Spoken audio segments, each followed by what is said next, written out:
دوستای عزیز و مهربونم، سحر هستم، راوی کانال داستان‌های عاشقانه با سحر. ممنون میشم با سابسکرایب کردن و به اشتراک گذاشتن ویدیوها به ما انرژی بدید. خوشحال شدم از اینکه مجبور نیستم رخت خوابای اون اتاق ببرم بالا. راستش دل خوشی به زندگی جدید نداشتم، ولی نمیخواستم هم اثری از زندگی گذشتم توی زندگی جدیدم باشه. خودش به حد کافی واسم زهر بود. دیگه با آوردن چیزای گذشته زهرتر از اینی بود که میشد. از طرفی هم خوشحال بودم که از اون اتاق میرفتم و این خودش مورد خوبی بود. نمیخواستم مدام خاطراتم با جهانو مرور کنم. هرچند طبقه بالا هم خاطراتی بود، ولی نه اونقدر زیاد. تنها چیزی که اذیتم میکرد اتاقی بود که هنوز وسایل جهان توش بود. البته که درش قفل بود، ولی خب جهان حتی برای بردن وسایلش هم نیومده بود. هرچی که بود ما نقل مکان کردیم به اتاقای بالا.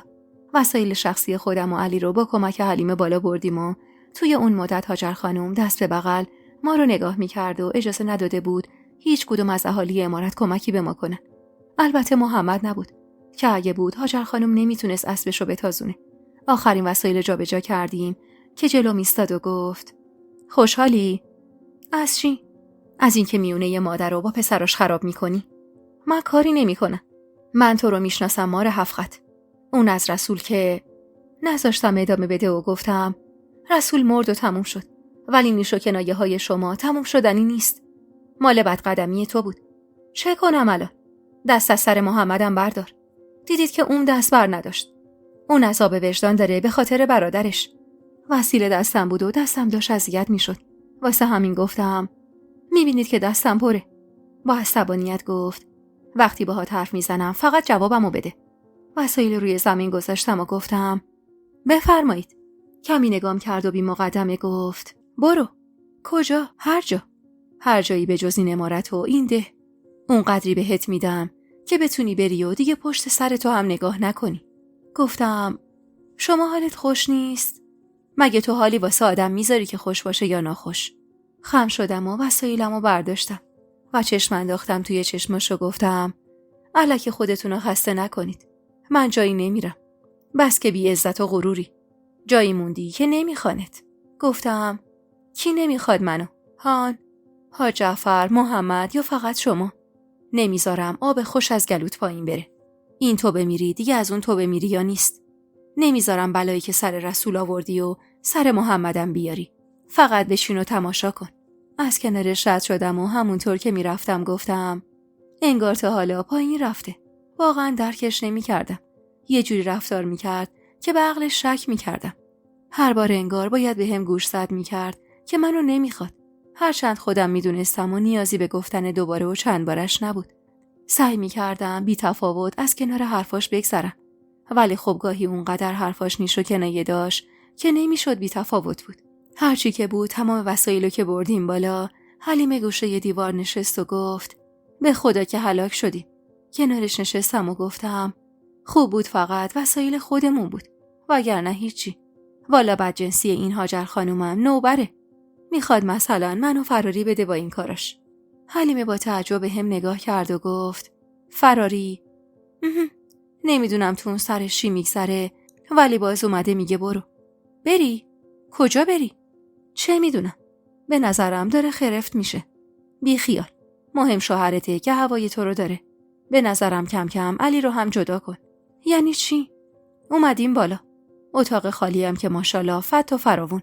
بچه داره بزرگ میشه، بهتره توی اتاقی که شما هستین نباشه. گفتم: این چه حرفیه؟ علی هنوز بچه است. علی که داشت بازی میکرد و نگاه کرد و قربون صدقه‌ای رفت و گفت: کجاش بچه است؟ ماشاءالله قد و هیکلی واسه خودش به هم زده. از جا بلند شدم و گفتم: علی رو بی خیال. اگه به من باشه میگم مریمم بیاد تو همین اتاق ساکن بشه. حلیمه خندید و گفت: امان از دست تو. والا بعیدم نیست بهش رو بدی این کارو بکنه.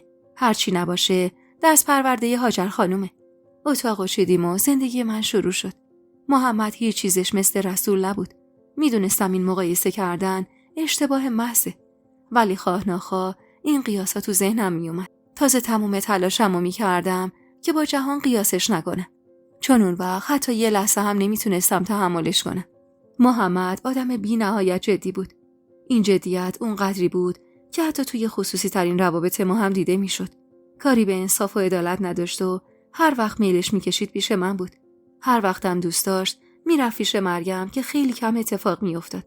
و همین موضوعی که بیشتر پیش من بود، صدای مریم رو در آورده بود. من بیچاره هم که اون وسط اسیر شده بودم و هیچ راه فراری نداشتم. یه روز صبح وقتی داشتیم میرفتیم پایین واسه صبونه، محمد گفت امروز میرم شهر. شاید شبم نیام. چیزی نمیخوای؟ خیلی سرد و بی‌تفاوت گفتم نه. همونطور که دکمه‌های لباسش رو میبست گفت موندم چرا ما چسبیدیم به این ده. حرفش شدید بود. واسه همین گفتم چطور؟ مردم دارن تو شهر راحت و خوب و خوش زندگی میکنن، ولی ما هنوز به اذن حاج بابا چسبیدیم به این دهات. گفتم کار و زندگی حاج بابا اینجاست. کجا بره؟ مثل خیلی از مواقع جوابمو نداد و رفت بیرون. توی این 1 ماهی که از ازدواج مزخرفمون میگذشت همش همین بود. جایی که دوست داشت حرف میزد، جایی که دوست نداشت به زورم نمیشد حرفی از دهنش کشید. نهایت محبتش هم همین بود که بگه چیزی لازم داری یا نه. ولی خب فهمیده بودم مرد بدی نیست. یه جورایی ذاتش خشن بود یا شایدم بلد نبود محبتش رو نشون بده. هرچی که بود من اسیرش شده بودم و راه فراری هم نبود.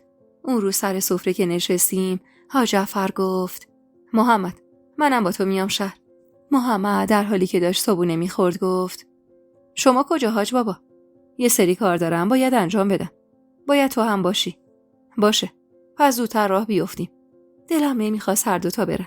نبودن اون دوتا توی عمارت یعنی اینکه هاجر خانم هر کاری دلش میخواست میتونست بکنه. اینکه محمدم گفته بود شب نمیگرده بدتر بود. ولی نمیتونستم چیزی هم بگم. هرچی بود اونا راهی شدن و رفتن. منم که دیدم هوا خوبه با علی راهی حیاط شدیم. روی تختی نشستم و بهش نگاه میکردم. تو دنیای به اون بزرگی تنها دلخوشی اون روزای من همون بچه بود و بس.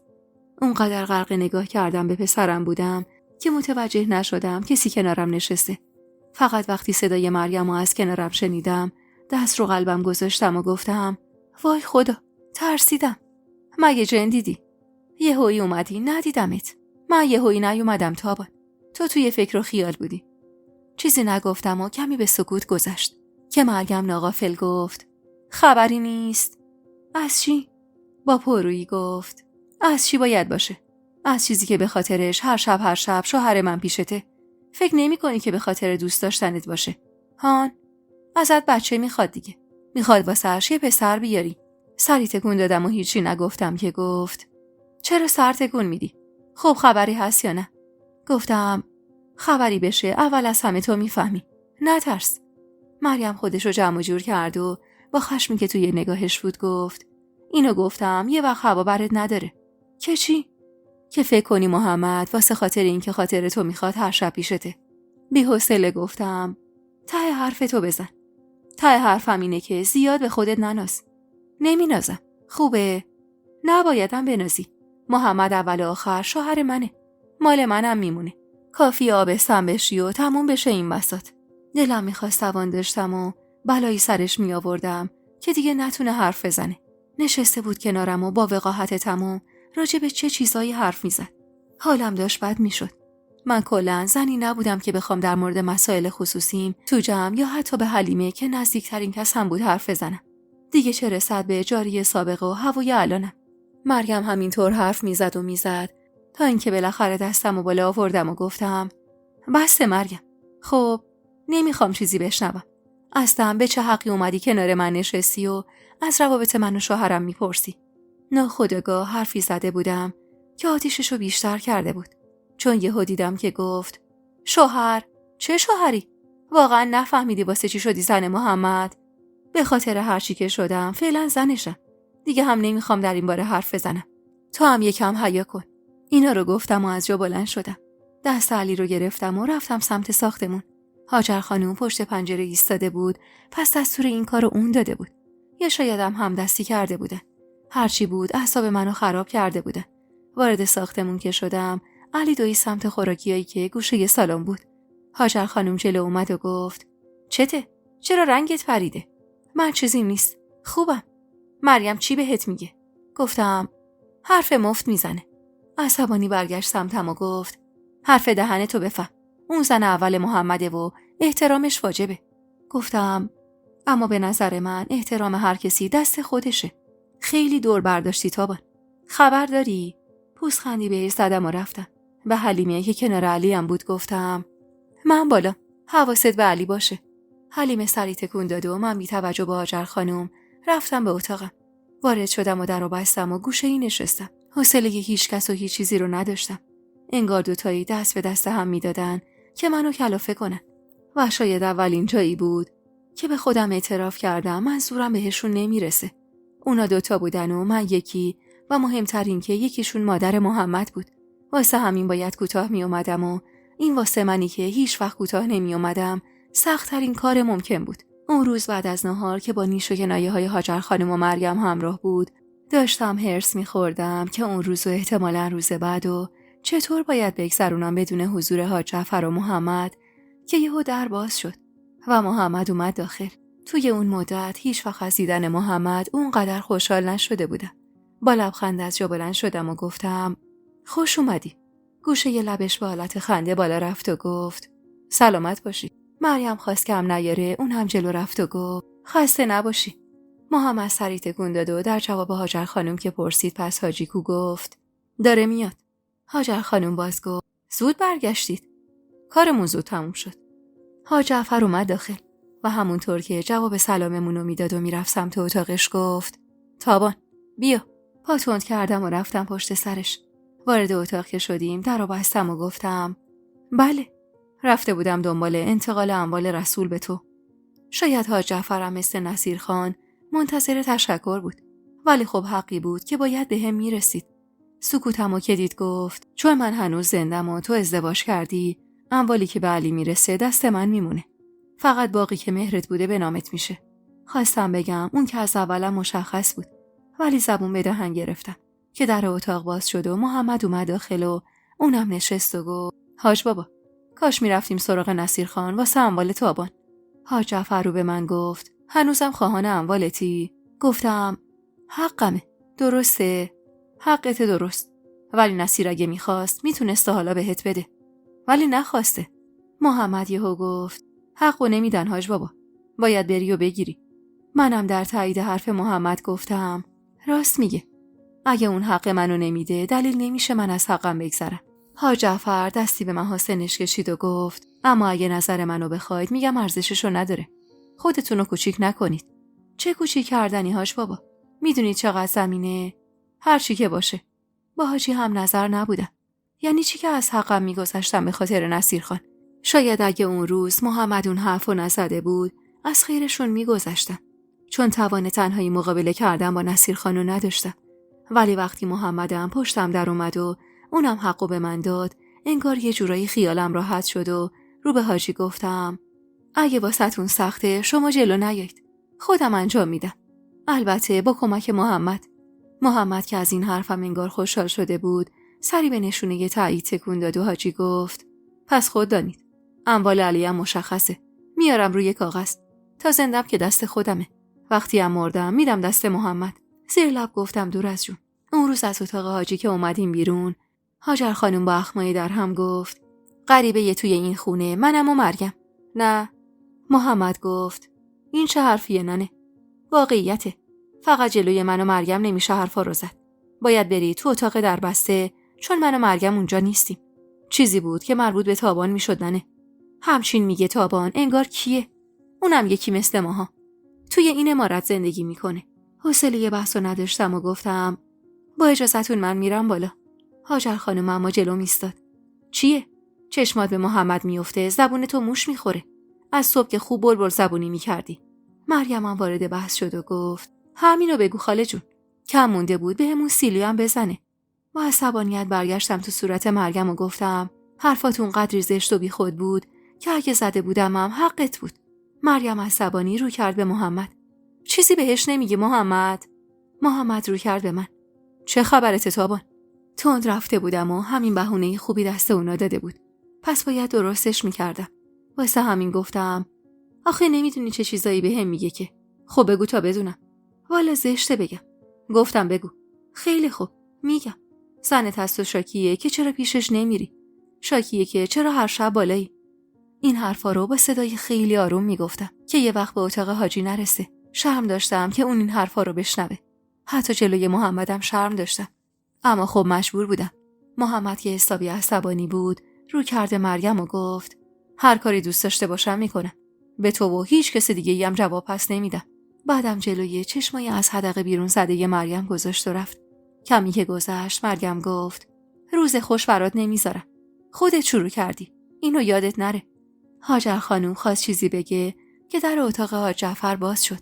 واسه همینم هاجر خانم سکوت کرد. خوب میدونست جلوی حاج جعفر قلدر بازی ممنوع بود. حاج جعفر رو به ما که وسط سالن ایستاده بودیم کرد و گفت محمد کو؟ رفت. حاجی نگاهی به هر ستای ما کرد و گفت از بیکاری اینجا ایستادید که چی؟ بعدم گذاشت و رفت بیرون. بی توجه به اونا راه پله ها رو پیش گرفته بودم که یهو صدای مریم رو شنیدم که داشت به هاجر خانم میگفت خاله یه کاری کن. اینجوری کلاً محمد رو از دست میدم.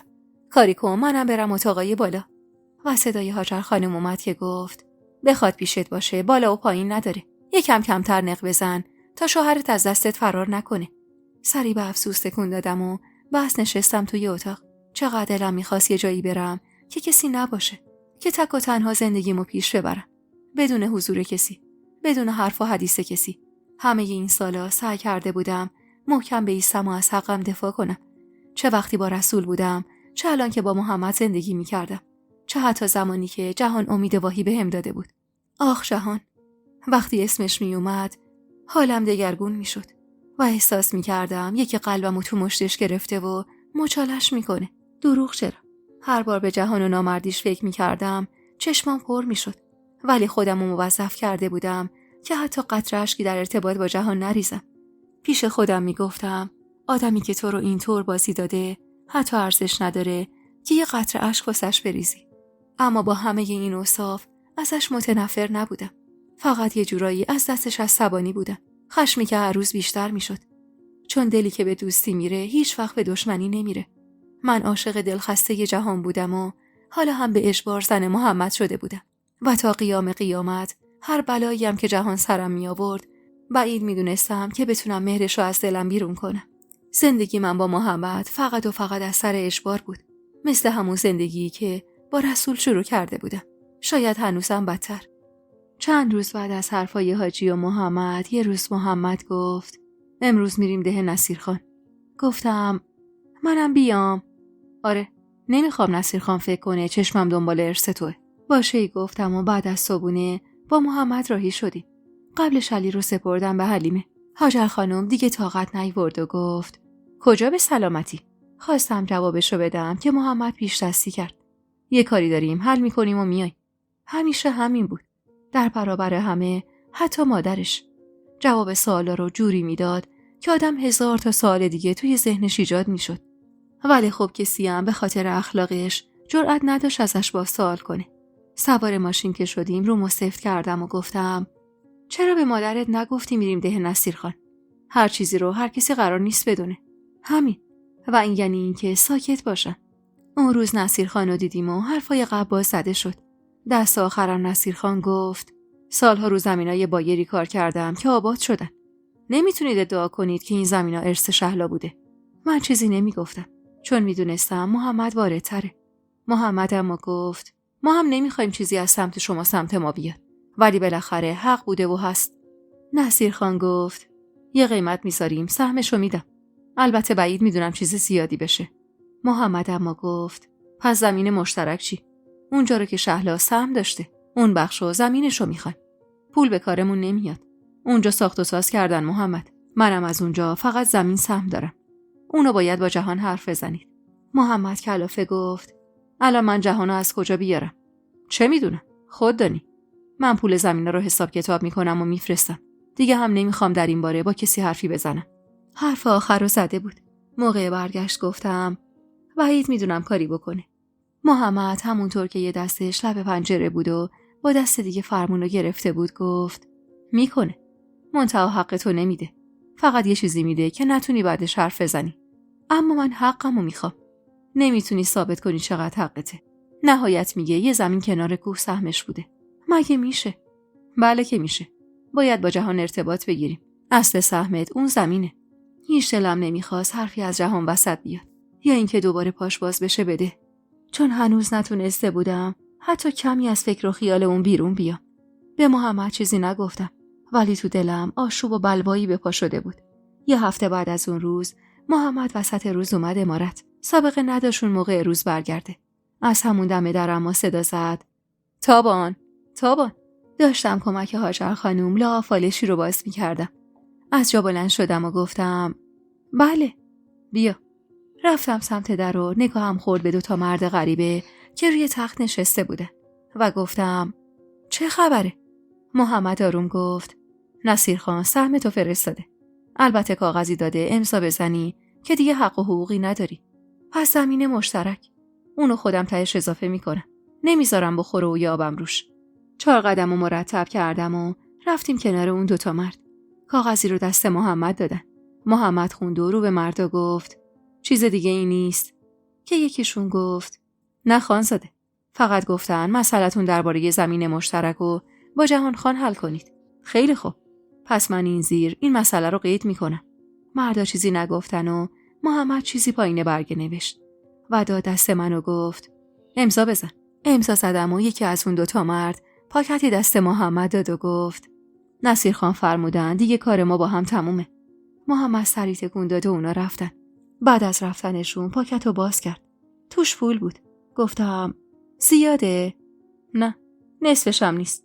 ولی خب ارزش حرف و حدیث و گله گذاری رو نداره. واقعیت فکر نمی کردم همینو هم بده. الان اینو چه کنم؟ میخوای دست من باشه برا زمینی چیزی بگیرم؟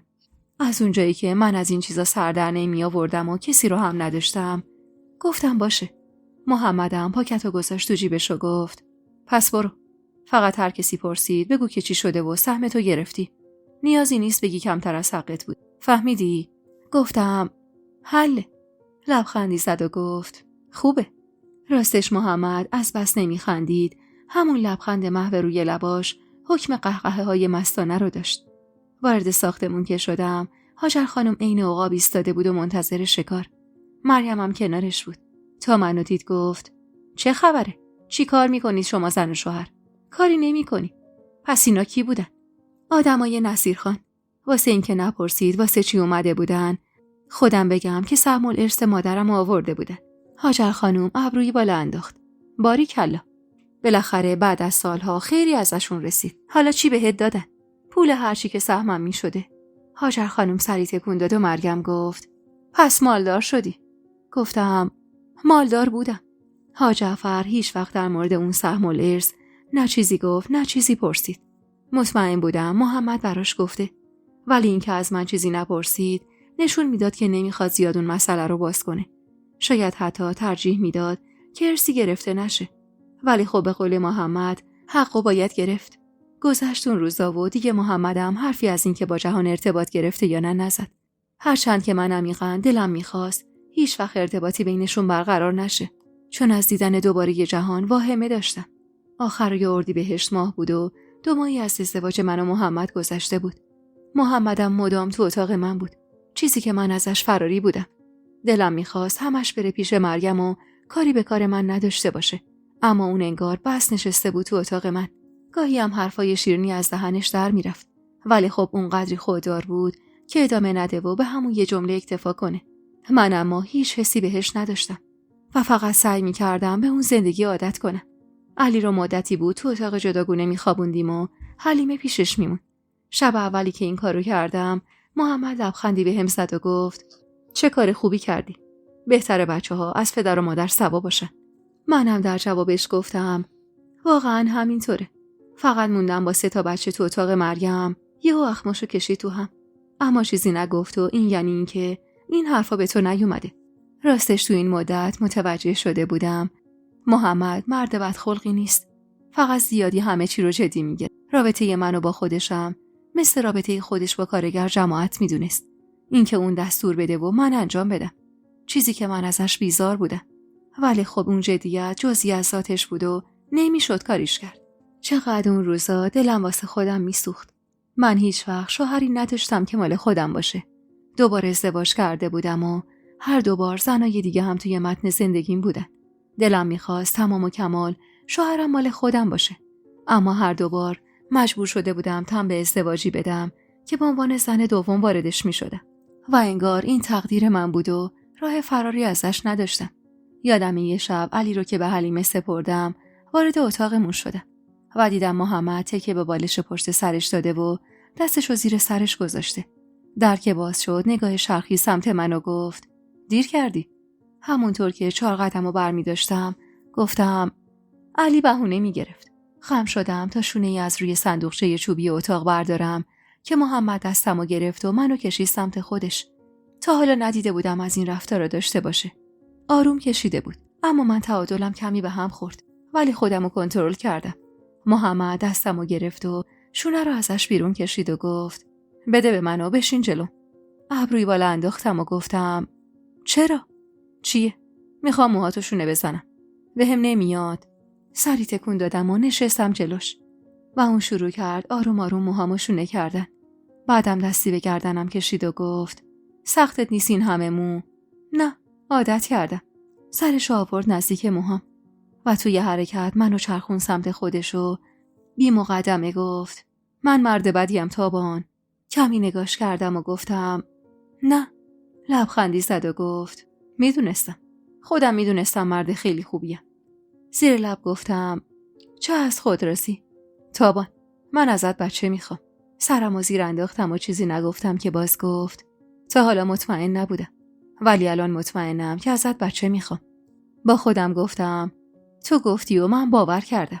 خوب مطمئن نبودی و همش تو اتاق من بودی. اما از اون شب رابطه من و محمد شکل دیگه‌ای به خودش گرفت و زندگی ما به 2 قسمت تبدیل شد. مواقعی که توی جمع بودیم و محمد همونطور جدی برخورد میکرد و مواقعی که تنها بودیم و محمد داشت تبدیل میشد به یه مرد دیگه. گاهی حرفایی میزد و تعریفایی از کارگر و کاراش میکرد. از احساسی که تو لحظه های خاصی بهش دست میداد میگفت و این واسه منی که 2-3 ماه با محمد سرد و خوش زندگی کرده بودم خیلی چیز عجیبی بود. یادم هر بار میرفت شهر حتی شده یه گیره سر کوچیک برام هدیه می آورد و منو با اون خوشحال میکرد. درسته که رسول خیلی از این کارا میکرد، ولی فکر کردم به این که رسول در برابر همه زن و ضعف داشت و برای هر زنی ممکن بود همین کارا رو بکنه، اون حس لذت رو از آدمی میگرفت. ولی محمد نه. همین که ازش مطمئن بودم و دلم شور نمیزد که شاید خدای نکرده زنی از راه برسه و اون در مقابلش وابده، بالاترین حس واسه یه زن تو زندگیش بود. و منی که با رسول و اون کاراش زندگی کرده بودم خیلی بهتر از هر کسی میفهمیدم اعتماد و اطمینان از مرد زندگیت چقدر میتونه زندگی رو واسط راحت تر کنه. ماه 4 بود که از ازدواجمون میگذشت و من چند روزی بود که با حس تلخی دهنم از خواب بیدار میشدم و تا چیزی نمیخوردم اون تلخی رفت نمیشد. چند روز که گذشت و حالم درست نشد به حلیمه گفتم نمیدونم چمه. صبح حالم خوش نیست. شاید چاییدی. این وقت سال موقع پنجره باز کردن نیست. اما میبینم شب تو پنجره رو باز میکنی. آخه چرا؟ خب هوای اتاق خفم میکنه. حلیمه دقیق شد تو چشمام و گفت تابان، ماهانه شدی؟ کمی حساب کردم و گفتم 1 هفته ازش گذشته. یعنی میگی آبستنم؟ هنوز قطعی نمیشه چیزی گفت، ولی احتمالش هست. با اینکه من این روزا رو در کنار جهان واسه خودم تصور کرده بودم، ولی حالا دیگه تسلیم زندگی شده بودم و به این فکر میکردم که اگه محمد بشنوه باردار شدم خوشحال میشه یا نه، یا اینکه واکنش مریم و هاجر خانم چی میتونه باشه. خلاصه که چند روزی گذشت. حال منم همونطور بود و هنوز اتفاقی نیفتاده بود. حلیمه هم هر روز صبح میپرسید خبری هست و جواب منفی منو که میشنید میگفت ایشالله که خبری نشه. بهش میخندیدم و میگفتم آخه چی به تو میرسه حلیمه؟ چی به من میرسه؟ یه پسر کاکلزری بیاری و دهن این هاجر خانومو ببندی، آخ که چی میشه؟ گفتم پسر یا دختر فرقی نمیکنه، اما مطمئن باش اگه من دختر دارم بشم هیچ کسی نمیتونه به دخترم از گل نازکتر بگه. 10 روزی گذشته بود و من دیگه تقریبا مطمئن بودم که بار دارم، اما منتظر بودم برم پیش بلقیس و بعد به اهل امارت خبر بدم. همون روزا بود که یه شب سر سفره شام محمد رو به حاج جعفر گفت امروز با جهان حرف زدم. از ترس اینکه واکنش غیر معمولی نشون بدم چشمامو بستم تا بتونم به خودم مسلط بشم. این حالا احوالم دست خودم نبود. میدونستم کار درستی نیست و من یه زن شوهردار بودم. اما خب در حالت عادی مدت‌ها بود که اصلا به جهان فکر نمی‌کردم. ولی خب کافی بود اسمش جایی بیاد و من از خود بی خود بشم. تو همین فکر و خیالات بودم که صدای حاجی اومد که گفت خیر باشه انشالله. درباره زمین مشترک و سهم تابان. خب نتیجه‌ای هم داشت. جهان میگه هرچی سهم تابان بشه همه رو میخره و پولشو میده. این که خوبه. ولی اگه شریک بمونه بهتره. اون کارخونه راه بیفته سود خوبی میده. حاج جعفر گفت تا بیاد راه بیفته خدا داند کی بشه. هنوزم هیچ وسیله‌ای توش مستقر نیست. جهانم که کارو ول کرده و رفته. از اون میترسم که بشه یه ساختمون متروکه. حیف اون همه پول که خرج کرد و ساختمون ساخت. اصلا معلوم نشد این بچه چه شد که یهو همه چی رو ول کرد و رفت. اونم وقتی داشت اینطور با پشتکار کار میکرد. محمد گفت حتما دلیلی داشته. تو چی میگی تابان؟ ناخودآگاه گفتم هان من چی بگم؟ بفروشم به جهان؟ والا نمیدونم. هر کاری صلاحه همونو بکن. اون شب دیگه حرفی زده نشد. ولی حال من بعد از اون گفتگو دگرگون شده بود. به قول حاجی چی شد که یهو جهان همه چی رو رها کرد و رفت؟ چرا فکر جهان نمیخواست دست از سر من برداره؟ یعنی قرار بود تا آخر عمرم هر بار اسمش بیاد من اینطور به هم بریزم؟ من که سعی داشتم فراموش کنم همه چی رو و دل بدم به زندگی. پس چی بود که با شنیدن حرفی ازش اینطور زیر و رو می شدم؟ راستش حس خیلی بدی داشتم. فکر می کردم دارم به محمد نارو می زنم. حقم داشتم. محمد شوهرم بود و فکر کردم به مردی غیر از اون واقعا کار درستی نبود. اما دست خودم هم نبود. شب واسه خواب که رفتیم محمد گفت چه شد تو؟ من هیچی. چرا سر شب حالت خوب بود اما یهو رنگت پرید. حتی دستاتم میلرزید. وحشت زده از چیزی که میشنیدم گفتم من بله تو مشکلی هست؟ فکر نمی کردم محمد اینقدر حواسش به رفتار و حالت من باشه که حتی لرزش دستم رو هم دیده باشه. و گفتم مشکل؟ نه چه مشکلی؟ محمد اما منتظر جواب ایستاده بود و میدونستم تا جوابشو کامل نگیره یا حداقل جوابی قانع کننده نگیره دست بردار نیست. واسه همین فکری به ذهنم رسید و با خودم گفتم بهش بگم باردارم. هرچند دلم نمیخواست تا مطمئن نشدم حرفی از بارداری بزنم و در واقع امیدوارش کنم. ولی خب جوابی هم نداشتم برای توضیح اون حالم به محمد بدم. برای همین گفتم چند روز دیگه حالم خوش نیست. چرا؟ نمیدونم. راستش نمیخواستم تا وقتی مطمئن نشدم بهت بگم. ولی حالا که پرسیدی و منتظر جوابی انگار باید بگم. مثل آدم حرف بزن ببینم چی میگی. فکر کنم آبستنم. محمد صورتش به خنده نشست و گفت واقعاً نمیدونم. مطمئن نیستم. حالم خوش نیست. هر دفعه مثل سر شام یهو حالم تغییر میکنه. ولی هنوز نمیدونم حتمیه یا نه. با همون لبخند جلو اومد و گفت خیلی عالی. مراقب خودت باش. لعنتی به خودم فرستادم. از خودم بدم میومد که داشتم اینطور این مردو فریب میدادم. اما لبخندی بهش زدم و گفتم باشه. از اون شب محمد مدام پیگیرم بود و میپرسید همون حال روزو دارم یا نه. منم میگفتم آره. تا اینکه بالاخره بعد از چند روز دلش طاقت نیورد و گفت بریم پیش بلقیس. هرچی هم گفتم زوده و باید یکم بگذره زیر بار نرفت. اون روز صبح وقتی میخواستیم بریم برای صبونه گفت آماده بشیم بعد از خوردن صبونه ببرمت پیش بلقیس. اما همونطور که حدس میزدم به محض دیدن ما با لباس بیرون هاجر خانم پرسید کجا؟ محمدم گفت یه کاری داریم انجام میدیم و میایم. چه کاریه سر صبح؟ حاج جعفر رو به هاجر خانم کرد. واسه قسم راستی یه بارم که شده سینجین نکن یکی که میخواد از این در بره بیرونو. وا مگه چی گفتم؟ محمد رو به من کرد و گفت بیا. و اینطور شد که بدون اینکه به مادرش توضیح بده با هم رفتیم و سوار اتوبوس شدیم. ولی محمد راه خروج از ده و پیش گرفت که گفتم مگه نمیریم پیش بلقیس؟ نه. وا پس کجا میریم؟ شهر. چرا؟ شدی ننم. به قول حاج بابا فقط سیمجین کن. خب یه توضیح واضح بده تا نخوام سیمجین کنم. میریم شهر بفهمیم آبستنی یا نه. یا آزمایش که بدی همه چی مشخص میشه. با این حرفش خیلی خوشحال شدم.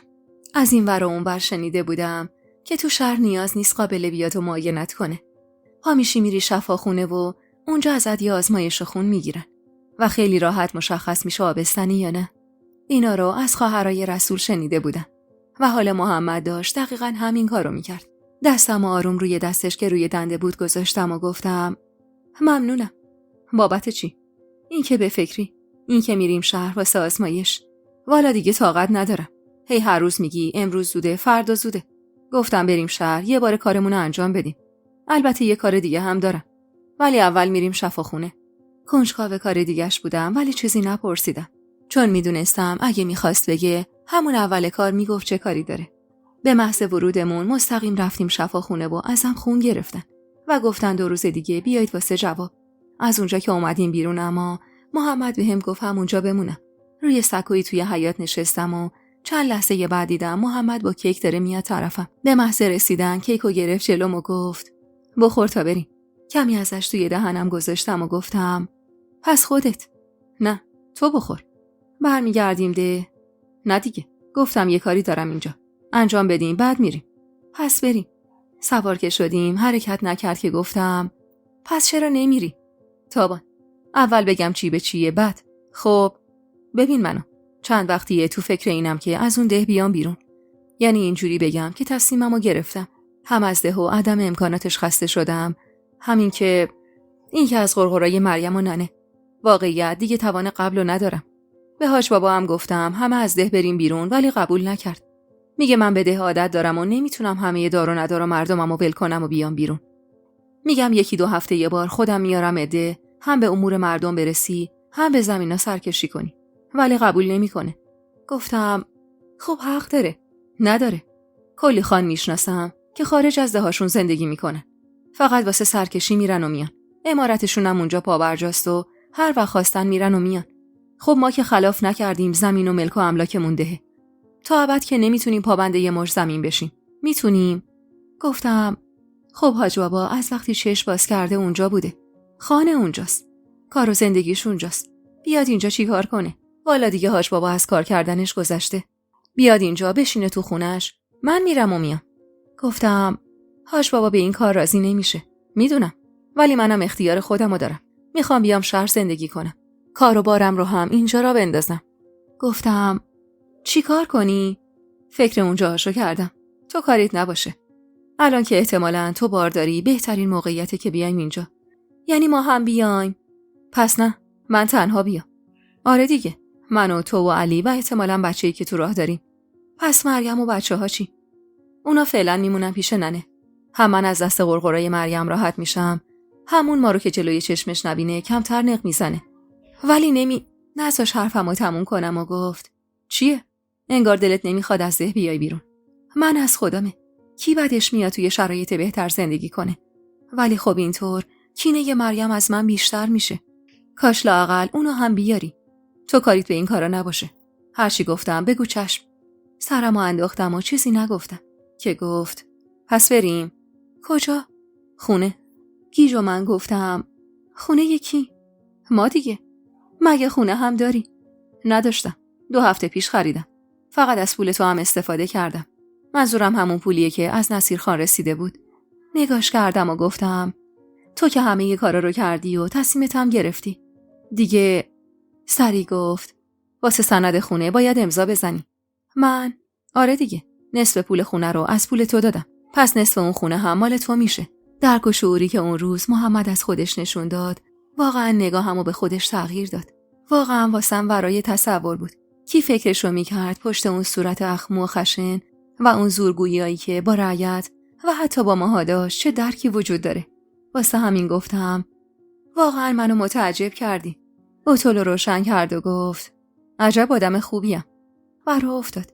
کمی که رفتیم در مغازه ایستاد و گفت بیا پایین. وارد مغازه که شدیم با همه سلام علیکی کرد و گفت کار ما در چه حال مشهدی؟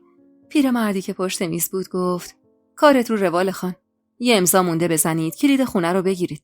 بعدم دفتری جلوی محمد گذاشت. محمد رو به من گفت بیا اینجا رو امضا بزن. جایی که گفته بود و امضا زدم و مشهدی گفت مبارکه. به خوشی بشینی توش. محمد تشکری کرد و کلیدو از دستش گرفت. پیرمردم گفت چند روز دیگه واسه گرفتن سند بیا. با هم اومدیم بیرون و به سمت خونه رفتیم. دم درش که رسیدیم یه در آهنی سفید رنگ بود. محمد کلیدو انداخت و در رو باز کرد. حیاط خونه در برابر حیاط عمارت قطره‌ای بود در برابر دریا. ولی قشنگ و تر و تمیز بود. 2 تا باغچه خوشگلم این سر و اون سر حیاط داشت و یه حوض آب وسطش. از چند تا پله رفتیم بالا و وارد ایوون خونه شدیم. داشتم دور و بر رو نگاه می‌کردم که محمد گفت خب نظرت چیه؟ قشنگه، فقط کوچیکه. چیه؟ دلت عمارت میخواد؟ نه اصلاً. خونه یه نورگیر و خوبی بود. درسته در برابر عمارت شاید به اندازه 3 تا دونه اتاق بود. ولی خب حس این که توی اون خونه فقط ماییم اونقدر واسم شیرین بود که به هیچی فکر نمی‌کردم. خونه 2 طبقه بود. پایین سالن بود و مطبخ و یه اتاق. بالا هم 2 تا اتاق داشت. همه جا رو گشتم و نتونستم اون تابان شیطون درونمو کنترل کنم و با ذوق گفتم باورم نمیشه محمد. واقعا اینجا مال ماست؟ آره مال ماست. راستش فکر می‌کردم قبول نکنی از ده بیای بیرون و مجبور به زورگویی بشم. اما الان خیالم راحت شد. گفتم معلومه که از خودم بیام شهر. کی دلش نمیخواد تو شهر زندگی کنه؟ خب معلومه. آقای من سخت نگیر بهش. اون عمرشو اونجا گذرونده. خانه اونجاست. نمیشه ازش انتظاری داشت. کاری ندارم. اما اینقدر نگو خان. خودت میدونی که دولت وقت با خان و خانزاده ها چطور داره تا میکنه. همین امروز فرداست که بساط خان و خانزادگی برچیده بشه و بره پی کارش. اما آقای من هنوزم قبول نمیکنه. اومدم چیزی بگم که گفت خیلی خوب، کاری بهش ندارم. اما اختیار خودمو که دارم. گفتم بله. و ناخودآگاه رفتم سمتش و دستمو دور گردنش انداختم و با همون هیجان گفتم ممنونم. من از بچگی رویا داشتم یه خونه مستقل و سوا واسه خودم داشته باشم و خانم خونه خودم باشم. اینو گفتم و یهو قلبم مچاله شد و اومدم به جهان فکر کنم که کاش خانم خونه اون بودم. اما به خودم تشر زدم و گفتم تابان، تو الان زن کسی دیگه‌ای هستی و حق نداری حتی تو ذهنتم به جهان فکر کنی. و یه جورایی با خودم عهد بستم که دیگه جهان رو حتی تو ذهنمم به یاد نیارم. محمد که از این حرکت ناگهانی من شوکه شده بود لبخند کمجونی زد و گفت تو هم کم شیطنت نداری یا رو نکرده بودی؟ گفتم چی بگم؟ کی جرأت داره در برابر محمد خان اخمو این کارای بچگونه رو بکنه؟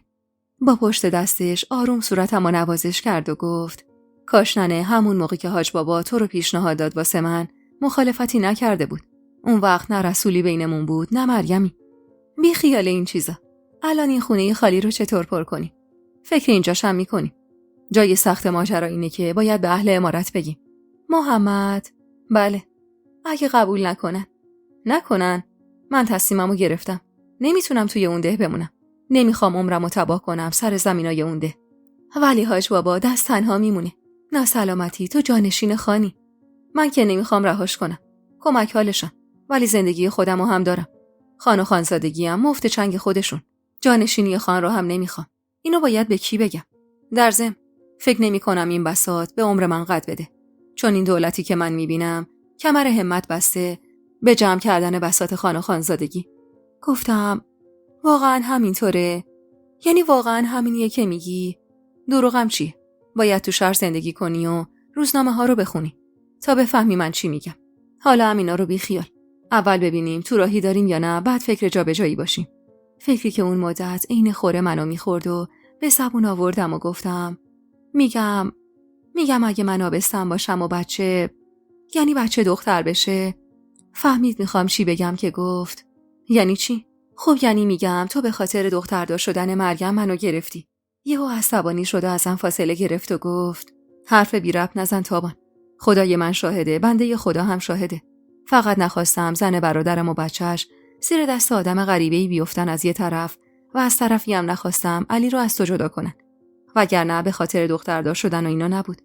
ولی مادرت میخواست برات زن بگیره که به سردار بشی. اون ننم بود. من که رضایت نداده بودم. تعجب کرده بودم از حرفای محمد. توی اون مدت همیشه فکر میکردم محمد به خاطر پسردار شدن با من ازدواج کرده. تازه خودش هم چندین و چند بار گفته بود مگه ننم نمیخواست واسم زن بگیره. پس منم تابانو گرفتم. ولی الان حرفایی که اون میزد زمین تا آسمون با چیزایی که من فکر میکردم فرق داشت. صدای محمد منو از فکر و خیال بیرون آورد. تازه دخترها به سن مدرسه برسن، مریم و اونا رو هم میارم شهر. بچه‌های من وقتی شرایطشو دارن، چرا توی محیط بزرگتر و بهتر بزرگ نشن؟ اینکه اینطور حواسش به بچه‌هاش بود و به فکر آیندهشون بود، به من این اطمینانو میداد که میتونم خودمو بهش بسپرم و بهش اعتماد کنم. اون روز برگشتیم ده. موقعی که میرفتیم سمت ساختمون محمد گفت تو چیزی نگو. خودم شب که شد به همه میگم. البته حاج بابا کم و بیش خبر داره. سری تکون دادم و راهی ساختمون شدیم. اما یکی از نگهبانای عمارت محمدو صدا زد و نرسیده به ساختمون اون مجبور شد بره. تنهایی که وارد شدم هاجر خانم با توپ پر گفت هیچ معلوم هست چی کار میکنید شما؟ کاری نمیکنیم. یواشکی میرید و میاد کسی هم سر از کارتون در نمیاره. گفتم لطفاً از پسرت بپرس. بعدم رفتم سمت پله ها. حلیمه که پیدا بود از دست علی حسابی کلافه شده منو که دید گفت هیچ معلوم هست کجایی؟ بی خبر میری لااقل به من بگو نیستی. یهویی شد. چی شده مگه؟ بس که این بچه بهونه گره والا کلافم کرد. این که مدام پیش توه. بهونه چی رو میگیره؟ بله. ولی تو رو هم دورا دور میبینه. صبح که ندیده تا الان بهونه گرفته. بس که هم هاجر خانم غر زد دیوونه شدم. الانم دیگه به بدبختی خوابوندم این بچه رو. تو کجا بودی حالا؟ گفتم با محمد رفتیم شهر شفاخونه آزمایش بدم واسه آبستن بودنم. شهر مگه بلقیس نبود؟ میگم بهت حلیمه یکم صبر کن. در اتاق که باز بود و بستم و نشستم جلوشو همه یه چیزایی که اتفاق افتاده بود و گفتم. حلیمه به محض اینکه فهمید ما میخوایم بریم شهر با وحشت نگام کرد و گفت چی؟ عالم و آدمو خبر کردی حلیمه. شهر میخواید برید چیکار؟ محمد میگه نمیتونم توی ده بمونم و عمرمو تباه کنم. وا چه حرفا؟ مگه از روز اول تو شهر بوده که حالا ده موندن تباهیه؟ چه میدونم؟ خونه خریده تازه نصف خونه حمال منه. امضا زدم و خونه رو هم دیدیم. نگاه چه ذوقی هم کرده. چرا باید نصف خونه رو بهت بده؟ چون از پول خودم خریده. بعد اون وقت تو خوشحالی؟ مال خودت بوده دیگه. حلیمه پیدا بود ناراحته و اون طرز جواب دادنش نشون از دلخوری شدیدش داشت. میشناختمش. میدونستم بخل و حرص و حسادتی نداره ولی چرا ناراحت شده بود برام عجیب بود. واسه همین گفتم چرا ناراحتی؟ من ناراحت؟ نه. به من چه که بخوام ناراحت یا خوشحال بشم؟ همین جوابشم از سر ناراحتی بود و گفتم حلیمه با منم؟ چشماش پر از اشک شد. واقعا میری؟ وا چرا گریه میکنی؟ من بدون شماها چی کار کنم تو این عمارت؟ اصلا به چه دردی میخوره اینجا وقتی شماها نباشید؟ بمونم با هاجر خانم سر و کله بزنم؟ پس دردش این بود. دستشو گرفتم و گفتم مگه من تو رو ول میکنم حلیمه خانم؟ یه فکری میکنیم واسش دیگه. به این چیزا فکر نکن. منم بدون تو نمیتونم زندگی کنم. انگار کمی دلش آروم گرفت که گفت پس مرگم؟ اون فعلا نمیاد. به محمدم گفتم اما اجازه نداد صحبت کنم. میگه تا وقتی بچه‌ها مدرسه‌ای بشن همینجا میمونه. بعد براشون فکری میکنه. یعنی تو فکر میکنی مریم آروم بشینه؟ میدونم نمیشینه. ولی چیکار کنم؟ من طبق خواسته محمد پیش میرم. تو که میشناسی محمدو. نمیشه یکی تو باهاش دوتا کرد. حلیمه در حالی که دستی به صورت غرق در خواب علی میکشید گفت میبینم که از اون حالت دفاعی در برابر محمد بیرون اومدی. میدونی حلیمه امروز یه چیزایی برام گفت و یه کارایی کرد و یه حرفایی زد که به نظرم اونقدر هم آدم بدی نمیاد. بعدم من دیگه ازدواج کردم. هر چقدر زندگی رو واسه خودم سخت بگیرم سخت‌تر میگذره. پس بهتره کمی کوتاه بیام تا بلکه زندگی کمی به کام منم بچرخه. البته بعید میدونم. حلیمه دست روی دستم گذاشت و گفت دیدی بهت میگفتم؟ حالا به حرف من رسیدی؟ سری تکون دادم و گفتم نمیدونم. این حرفو که شنید گفت تابان تو که دیگه به جهان فکر نمی کنی. چشم از حلیمه گرفتم. میدونستم از چشمام همه چی رو میفهمه و آروم گفتم نه. چونمو گرفت و گفت تو چشمام نگاه کن و جواب بده. ول کن حلیمه. الان وقت این حرف هاست. اتفاقا الان وقتشه. تابان داری یه زندگی جدید رو شروع میکنی. محیطت عوض میشه. اگه خدا بخواد یه بچه دیگه تو راه داری. مسئولیتت بیشتر میشه. دست بردار از اون آدم. تا کی تو خیالاتت با اون زندگی میکنی؟ نمیدونستم حلیمه چطور منو اینطور از بره. اما خودمو نباختم و گفتم من که کاریش ندارم. ولی بهش فکر میکنی. اینو از چشمات میفهمم. فکر؟ نه ابدا. من بهش فکر نمیکنم. ولی خب وقتی اسمش میاد نمیدونم. یه چیزی ناخودآگاه ته دلم جابجا میشه. دلم نمیخواد اینجوری بشه. ولی به خدا دست خودم نیست. باور کن. عیبی نداره. همین که بهش فکر نکنی هم خوبه. دل بده به زندگی با محمد و بذار به مرور زمان یاد و خیال جهانم از دلت بیرون بره. حرف حلیمه تموم نشده بود یهو صدای محمد بود که صدا میزد. تابان، تابان. از در اتاق علی بیرون رفتم و گفتم بله، من اینجام. محمد نگاهی به حلیمه انداخت و رو به هر دومون گفت جمع و جور کنید، مهمون داره میاد. پرسیدم کی؟ غریبه نیست، جهان و زنمون. آخ که با شنیدن اسم جهان یهو خون توی رگام یخ بست. حلیمه انگار متوجه حالم شد، اومد طرفم و گفت از بس از صبح سر پا موندی، الان از حال میری. محمد نگران گفت حالت خوبه؟ خوبم، یکم بخوابم درست میشم. محمد رو به حلیمه گفت تابان دست تمانت، یه اتاقم واسه عالم خانم آماده کن، جهانم که اتاق خودش هست، فقط یکم مرتبش کنید. گمونم اومده وسایلشو برداره و بره. حلیمه گفت چشم آقا، خیالتون راحت. حدوداً 1 سالی بود جهان رفته بود تا با مادرش برگرده و حالا داشت با مادرش برمیگشت و احتمالاً با زنی که باهاش ازدواج کرده بود. محمد که رفت، حلیمه نیشگونی از بازوم گرفت و گفت خوبه همین الان داشتم نصیحتت میکردم. این چه حال و روزیه؟ حلیمه، ربطی به جهان نداره. یه حالم بد شد. با منم تابان، با منم. خودتو جمع و جور کن دختر. کلا سر هر کسی بذاری، سر من نمیتونی بذاری. بعدم انگار که با خودش غر میزد گفت نمیشد حالا هم نمی اومدن، مثل این 1 سال که نبودن. حلیمه، هان، بیا برو و غرغر نکن. تو نمیخواد به من بگی چه کنم چه نکنم. برو یکم بخواب، رنگ به صورتت نمونده. به خدا که شانس آوردی محمد خان از قضیه تو و جهان بی خبره. وگرنه با حالت چشمام بهش فهموندم که بی خیال من بشه. اونم به حرفم گوش داد و رفت. منم رفتم تا کمی دراز بکشم. اما ته دلم آشوب بود. انگار یکی تو دلم رخت میشست. جهان داشت میومد. از آخرین باری که دیده بودمش خیلی چیزا عوض شده بود. شاید خود ما هم عوض شده بودیم. 1000 بار لحظه‌ای که با جهان روبرو میشدم و تصور کردم. ولی نتونستم به خودم بقبولونم که باید آروم بگیرم. حلیمه که اومد تو اتاق منو بیدار دید گفت مگه قرار نشد بخوابی؟ نتونستم. تابان، جان عزیزترین کست، مواظب رفتارت باش. خب، چشمامو به هم فشردم و از جا بلند شدم و رفتم سر کمد لباسام. لباس قشنگی از بینش برداشتم و گفتم این قشنگه. حلیمه سری تکون داد. تابان، هان، خب چیه؟ میخوام مرتب باشم. نمیخوام فکر کنه چون اون نبوده من عصا گرفتم. باید ببینه منم زندگی خودم رو داشتم و بهتر اینه که بفهمه حتی بهش فکرم نمی کردم. اینا رو به زبون میگفتم ولی از دل خودم فقط خودم خبر داشتم. حلیمه که خوب منو میشناخت گفت من که میدونم درونت چه آتیشی بپاس. پس روش نفت نریز. نکن با خودت این کارا رو دختر. بی توجه به حرفای حلیمه لباسمو پوشیدم و موهامو مرتب کردم. سرمه‌ای به چشمام کشیدم و کمی ماتیکم به لبم مالیدم.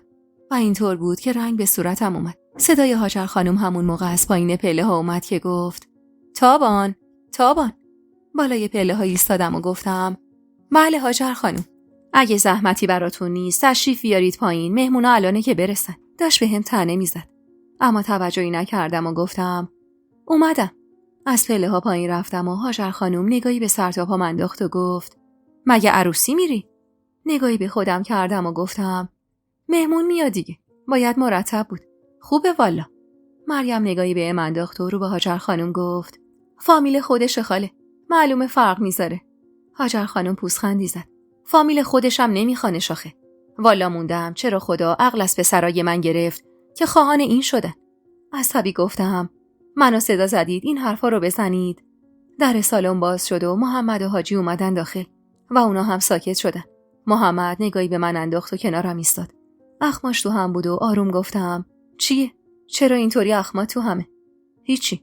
حدس می‌زدم به خاطر لباسم باشه. واسه همین گفتم لباسم بده؟ نه، خیلی هم خوبه. حاج جعفر که نشست همگی نشستیم و هاجر خانم گفت چرا اینطور یهویی خبر دادن که میان؟ حاج جعفر گفت انگار ده نصیرخان بودن. البته من بی خبر بودم. جهان اومده برای خرید سهم تابان از زمین مشترک. محمد گفت خودش میخره حاج بابا، اینجور که پیداست داره. باریکلا، وضعش خوب شده. حاج جعفر گفت این زمین قضیهش حل بشه دیگه چیزی بین این دوتا خانواده نمیمونه و هر کسی میتونه بره سی زندگی خودش. تابان، تو هم اگه بالا پایینی چیزی گفتن راه بیا تا حل بشه بره پی کارش. سری به نشونه تایید تکون دادم و همه منتظر نشستیم تا مهمونا برسن.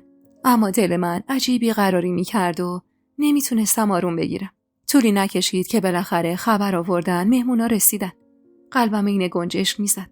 واقعا نمیتونستم پیش بینی کنم چطور با جهان میخوام رو در رو بشم. تنها چیزی که میدونستم این بود که نباید خودم رو رها کنم. باید محکم میایستادم. محمد و حاج جعفر رفتن برای استقبال و ما هم کمی دورتر ایستاده بودیم. اول عالم خانم وارد شد و با همه سلام علیکی کرد و به من که رسید روبوسی کرد و آروم زیر گوشم گفت انگار شوهر جدید خوب بهت ساخته. مثل خودش آروم زیر گوشش گفتم چشم بد ازم دور. من تابان بودم. آدم سرخم کردن و آروم گرفتن نبودم. اینکه هر کسی هر چیزی دلش خواست به هم بگه و من بی جوابش بذارم. انگار توقع این جوابو نداشت که کمی چپ چپ نگام کرد و رفت. نصیر خان و شاهینم وارد شدن. خبر نداشتم که اونا هم هستن. با اونا هم سلام علیکی کردم و بعد دختری وارد شد که نمیشناختمش. دختری با قد متوسط و لباسای شهری. برای سلام علیک جلو اومد، با خوشرویی گفت سلام، من مهناز هستم. خوشبختم. دستشو فشردم و گفتم منم تابانم. بفرمایید. صدای عالم خانم اومد که گفت تابان جان، مهناز عروسمه. با یه حالتی اینو به هم گفته بود که فقط خودم میدونستم چی. منم مثل خودش گفتم به سلامتی. راستی تبریک میگم. مهناز که دختر با نمکی بود و پیدا بود خونگرمم هست گفت ممنونم. مادر از شما زیاد میگه. گفتم واقعا؟ خبریم از جهان نبود. هاجر خانم که دید جهان نیست گفت پس جهان خان کو؟ مهناز گفت داشت میومد. نمیتونم. حرفش تموم نشده بود که جهان اومد داخل. دستامو مشت کردم که واکنش غیر معمولی نشون ندم. دروغ چرا؟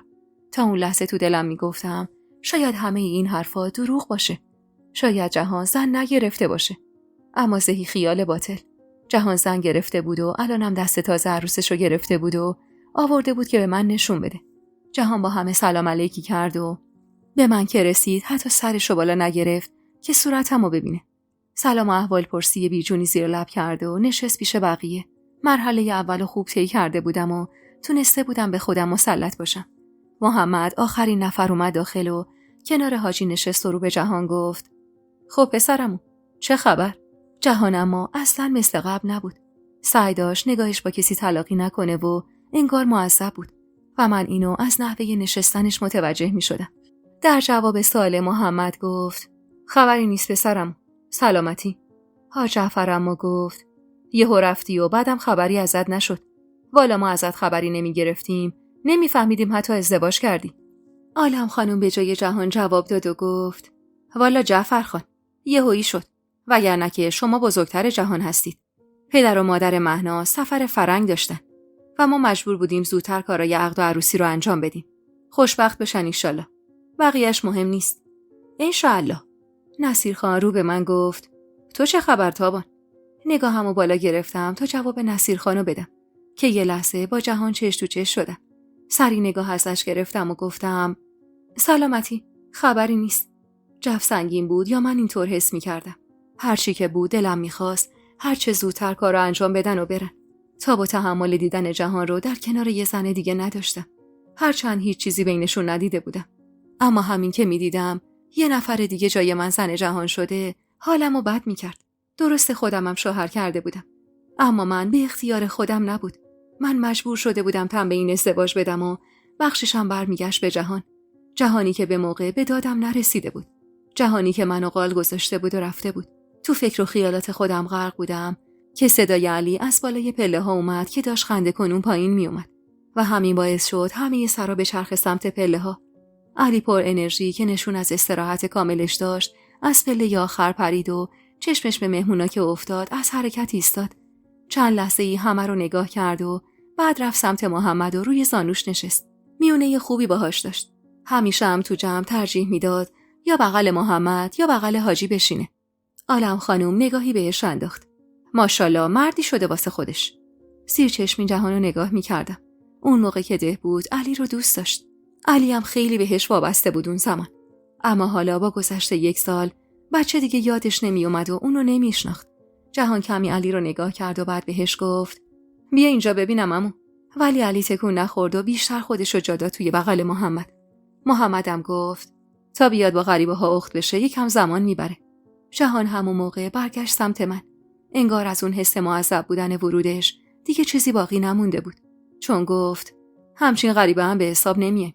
نه دختر خاله. دلم میخواست تا میخورد میزدمش. اما میترسیدم حرفی بزنم و لرزش صدام رسوام کنه. ولی باید چیزی میگفتم. واسه همین با صدایی که انگار از ته شاه در میومد آروم گفتم قطعا یادش نمیاد شما رو. نصیر خان رو به حاجی کرد. راستش من باید برگردم. نمیخواستم بیام. ولی عالم اصرار کرد که باشم. پس زودتر بحث این زمین مشترک رو حل کنی تا تموم بشه بره پی کارش. حاج جعفرم گفت من دخالتی ندارم نصیر. بهتره با محمد حل و فصلش کنید. نصیر خان که به مزاقش خوش نیومده بود گفت پس محمد و جهان با هم حل کنن. هر طور صلاح نصیر خان که حسابی بهش سخت اومده بود که چرا الکی توی اون جو قرار گرفته رو به عالم خانم گفت شما میمونید یا برمیگردید؟ به جای عالم خانم حاج جعفر جواب داد بعد از چند وقت اومدن خب 1-2 روز بمونن اینجا دیگه. کاش حاج جعفر تعارف نمیزد. کاش میذاشت اونا برن. 2-3 روز بمونن توی اون عمارت که چی بشه؟ که منو عذاب بدن. نصیر خان اما از جا بلند شد و گفت پس با اجازه من میرم. حالا میموندی نصیر. شامو میخوردیم بعد میرفتید. نه دیگه. حالا که قراره بین محمد و جهان باشه به حضور من نیازی نیست. بهتره برم. رخصت زیاد. شاهینم پشت سر پدرش بلند شد و اونا رفتن. علی که یخش باز شده بود مشغول شیطنت و بازی با بچه‌های مریم بود. مهناز که انگار از هیچی اون خونه و خانواده خبر نداشت روی مریم گفت شما دختر عموی جهان هستین؟ نه، عروس عموشونم. آهان، شوهر شما نیستن؟ نه، محمد شوهرمه. دخترک بیچاره گیر شده بود و رو به من گفت مگه محمد آقا شوهر شما نبود؟ مریم پیش دستی کرد و گفت تابان هوومه. مهناز با تعجب گفت چی؟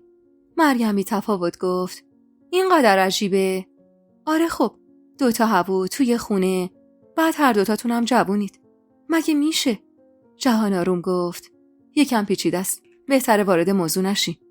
مهناز ساکت شد ولی پیدا بود 1000 تا سال توی سرش میچرخه. حاج جعفر رو به جهان گفت کارخونه رو رها کردی؟ فعلا عمو. چرا پسر؟ این همه خرج کردی و سرمایه کردی. اون وقت چرا ولش کردی؟ ساختمون خالی خواه ناخواه خراب میشه. متروکه میشه. نمیدونم عمو. صرفه اقتصادی نداره. میدونید که با شاهینم شریکم. چیز شریکی هم به درد نمیخوره. حاج جعفر گفت خب سهم اونم بخر. نمیفروشه عمو. منم آدم اینجا زندگی کردن و کار کردن نیستم. سهم دختر خالمو میخرم چون نمیخوام مدیون باشم بهش. منتظر میمونم تا مشتری خوب پیدا بشه بعد کلش رو یه جا بفروشم. آخ یه وقتی میگفت دختر خاله چقدر حالم بد میشد. هرچند که دیگه من فقط یه دختر خاله واسش بودم. اما خب تحمل این حرفا اونم از زبون جهان واسم سخت بود. ولی نمیتونستم کاری کنم و فقط تحمل میکردم.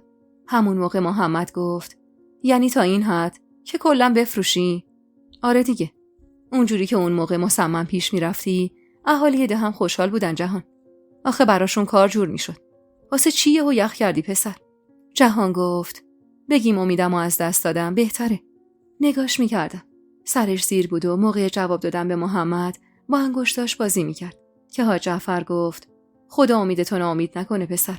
سر بالا گرفت. روبرون بود. پوزخندی زد و گفت کرد دیگه.